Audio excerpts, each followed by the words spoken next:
गजोधर सज्जनपुर में रहने वाला वैसे तो एक ब्राह्मण था, लेकिन वो बहुत ही गरीब था। गजोधर अपनी पत्नी संजना के साथ रहता था। वो स्वभाव का बड़ा ही अच्छा व्यक्ति था। गांव के सभी लोग उसे बहुत पसंद करते थे, क्योंकि वो सबकी मदद करता था। एक बार गांव की पंचायत में गजोधर और संजना की हालत अच्छी नहीं है। बेचारा किसी से कुछ कहता तो नहीं, परंतु उसकी स्थिति हम सब जानते हैं। सही कह रहे हो मोहन, हम सबको मिलकर गजोधर और संजना के लिए कुछ करना चाहिए। आखिर बच्चे तो वो हमारे ही गांव के हैं।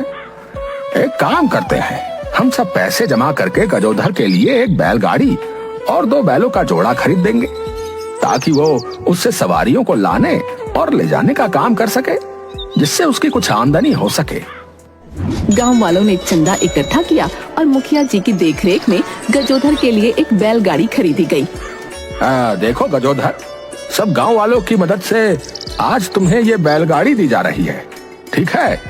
इससे तुम अपने परिवार का जो है भरण पोषण ईमानदारी से करो, ठीक है? क्योंकि तुमने आज तक सब गांव वालों की हमेशा मदद की है भैया।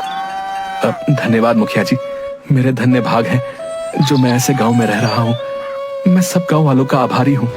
गजोधर उस बैलगाड़ी में सवारियां लाने और ले जाने का काम कर अपना गुजर बसर करने लगा। एक दिन गजोधर जब शहर से गांव वापस आ रहा था तो उसे रास्ते में एक सेठ जी और साधु बाबा मिले। तुम गांव जाने का कितना पैसा लोगे? सेठ जी, आपसे 5 रुपए लूंगा और बाबा से 2 रुपए लूंगा। ऐसा क्यों?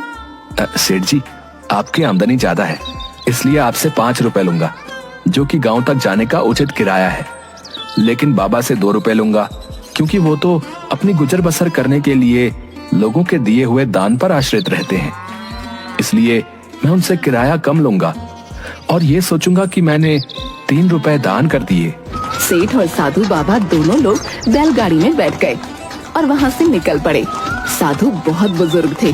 गजोधर ने साधु महाराज से कहा, बाबा, आप काफी बुजुर्ग हैं, आप अपने अनुभव किए हुए कुछ किस्से सुनाएं, जो हमारे जीवन में हमारे भी काम आए और हमारा ये सफर भी कर जाए।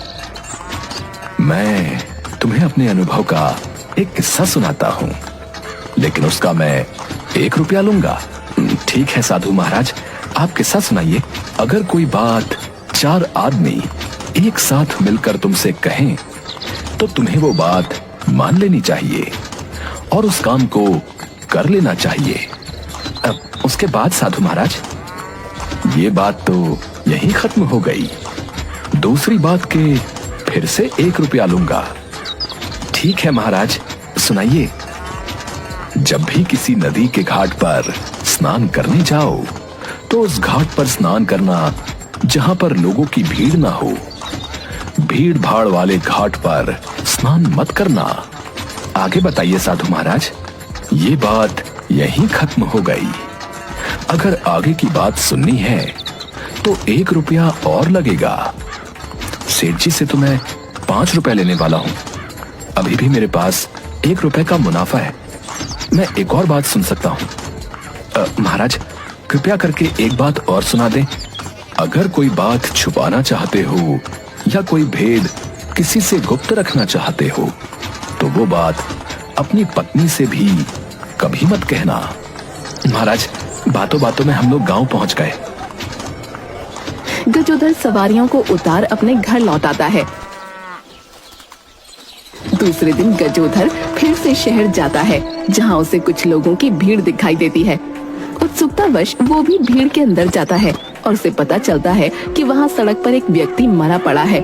हालत देखकर ऐसा लगता था कि वो कोई भिखारी था, जो अब इस दुनिया में नहीं था। परंतु कोई भी उस मृत शरीर को शमशान घाट ले जाने को तैयार नहीं था। गजोधर को काफी लोग पहचानते थे कि वो बैलगाड़ी में सवारियां लाने ले जाने का काम करता है। एक व्यक्ति ने कहा, भाई, तुम तो बैलगाड़ी के कोचवान हो ना? तुम क्यों ना इस बेचारे के मृतक शरीर को शमशान घाट पर छोड़ दो, ताकि इसका अंतिम क्रियाकर्म हो सके भैया।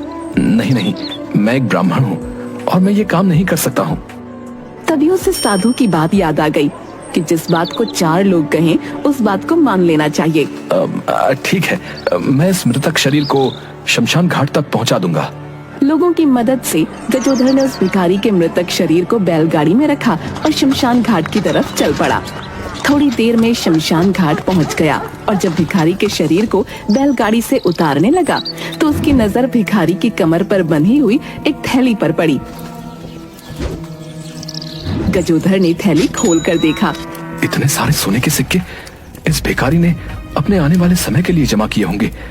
इसे ही कहते हैं हम जीवन भर जोड़ते हैं लेकिन साथ कुछ नहीं ले जाते। भाई, ये एक लावारिस मृतक है जो सड़क पर पड़ा हुआ था। लोगों ने मुझे इसे यहाँ तक पहुँचाने को कहा। तुम ये 2 सिक्के रख लो और इसका अंतिम क्रियाकर्म पूरे विधि विधान के साथ कर दो। उसके बाद गजोधर चुपचाप थैली और अपनी बैलगाड़ी लेकर वहाँ से चला जाता है। उसने थैली वाली बात किसी को भी नहीं बताई। रास्ते में वो खुद से बोला, आज मैं एक भिखारी के मृतक शरीर को उठाकर शमशान तक ले गया। शायद इसी पुण्य के फल स्वरूप मुझे ये सोने के सिक्कों की थैली मिली है। मैं एक काम करता हूँ, पहले नदी के घाट पर जाकर स्नान करता हूँ और अपनी बैलगाड़ी को भी धो लेता हूँ, फिर घर जाऊंगा। स्नान करने वो नदी के घाट पर गया और देखा वहाँ बहुत सारे लोग स्नान करने के लिए पहले से ही मौजूद थे। वो स्नान करने जाने वाला था कि उसे यदि नदी में स्नान करना है तो भीड़ भाड़ वाले घाट पर स्नान नहीं करना। ऐसी जगह पर स्नान करना जहाँ पर कोई ना हो। वो अपनी बैलगाड़ी लेकर थोड़ा और आगे चला गया जहाँ नदी के तट पर लोग नहीं थे। उसने वहाँ पर बैलगाड़ी रोककर स्नान किया और बैलगाड़ी को भी धुला। फिर वो घर के लिए चल पड़ा। घर पहुंचकर गजोधर ने अपने मन में कहा, पहले मैं ये थैली कहीं सुरक्षित जगह पर रख देता हूँ, क्योंकि अगर किसी को पता चला कि मेरे पास इतना धन है तो ये उचित नहीं होगा। जैसे ही वो थैली रखने के लिए अपनी कमर पर हाथ लगाता है तो देखता है कि उसके पास तो थैली है ही नहीं। ये मैंने क्या कर दिया? स्नान करने के लिए मैंने घाट पर अपने कपड़े निकाले थे और स्नान के बाद मैंने कपड़े तो पहन लिए, परंतु वो थैली उठाना भूल गया। अब तो रात भी हो गई है। इस समय अगर मैं वहां जाऊंगा तो कुछ भी दिखाई नहीं देगा। अब तो मुझे किसी भी हालत में सुबह होने तक का इंतजार करना होगा। मैं आपके लिए खाना परोस देती हूँ, आप गरम गरम खा लीजिए। मुझे भूख नहीं है। क्या बात हो गई? आपकी तबीयत तो ठीक है? तबीयत तो ठीक है, बस खाना खाने का दिल नहीं है। मैं सोने जा रहा हूँ, सुबह मुझे जल्दी जाना है काम पर। उस रात जल्दी सोने अपने बिस्तर पर चला गया, लेकिन गजोधर रात भर बेचैन रहा, जैसे उसकी आंखों की नींद ही गायब हो गई थी। बस सुबह जल्दी उठा और जाने के लिए तैयार हो गया। आज तुम इतनी जल्दी क्यों जा रहे हो? मैंने कहा तो था कि आज मुझे एक जरूरी काम से सवारी को शहर पहुंचाना है, इसीलिए मैं जल्दी जा रहा हूँ। चाय तो पी लो, कुछ खा लो। नहीं, इतना समय नहीं है, मैं शहर में ही कुछ खा लूंगा।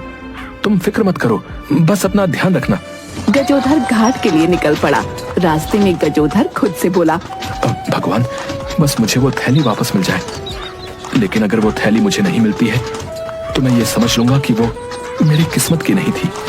वो नदी के घाट पर पहुंचा तो उसने देखा कि थैली वहीं पर रखी हुई है।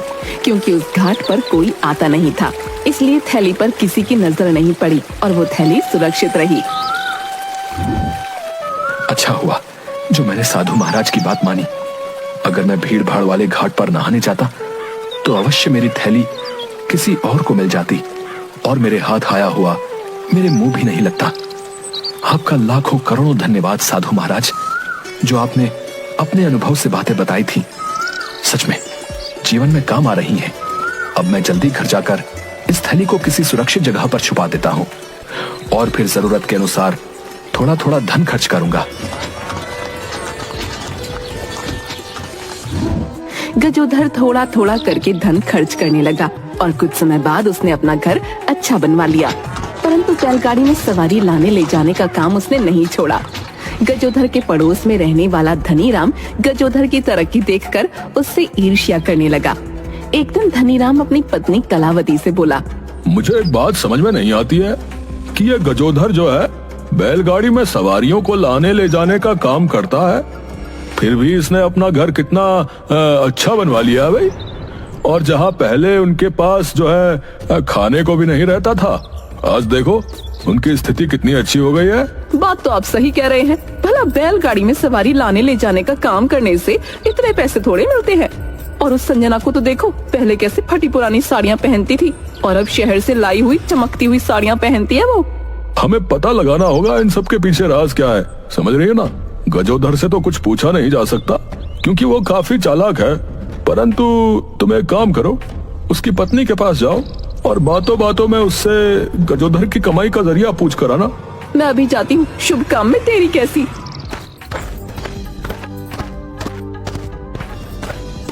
कलावती भाभी, आज आप रास्ता कैसे भूल गई?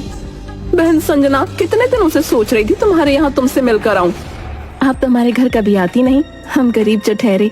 नहीं नहीं संजना, ऐसी बात नहीं है, बस घर के कामों से समय ही नहीं मिलता। बहन तुम्हारे दिन तो अचानक बदलने लगे हैं। अब तो तुम्हारा घर भी बड़ा हो गया है और सुंदर बन गया है। तुम्हारी स्थिति तो पहले से बहुत अच्छी हो गई है। पर ये तो बताओ, ये सब हुआ कैसे? ये तो मैं नहीं जानती, लेकिन मेरे पति बहुत मेहनत करते हैं।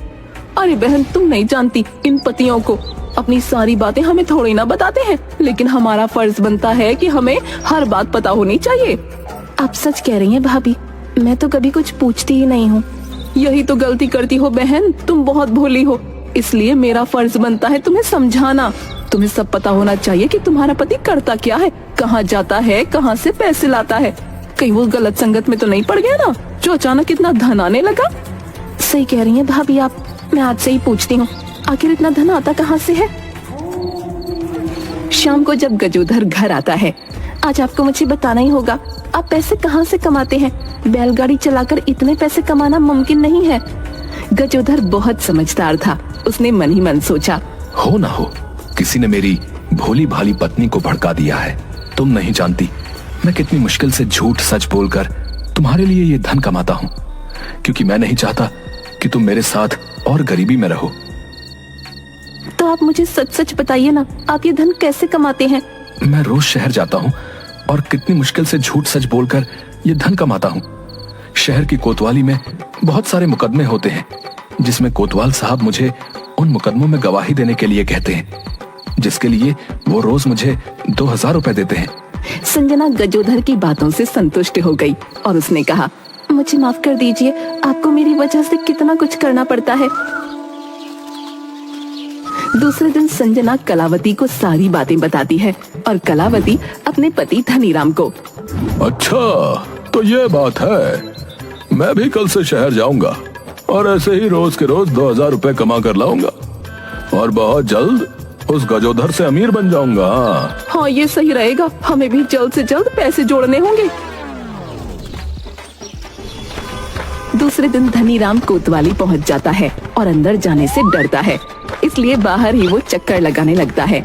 एक सिपाही धनीराम को इधर उधर चक्कर लगाते देखता है और उसे उस पर कुछ संदेह होता है। वो धनीराम को पकड़कर कोतवाल के सामने ले जाता है। हाँ भाई, अरे कौन हो तुम और कोतवाली के बाहर चक्कर क्यों लगा रहे थे?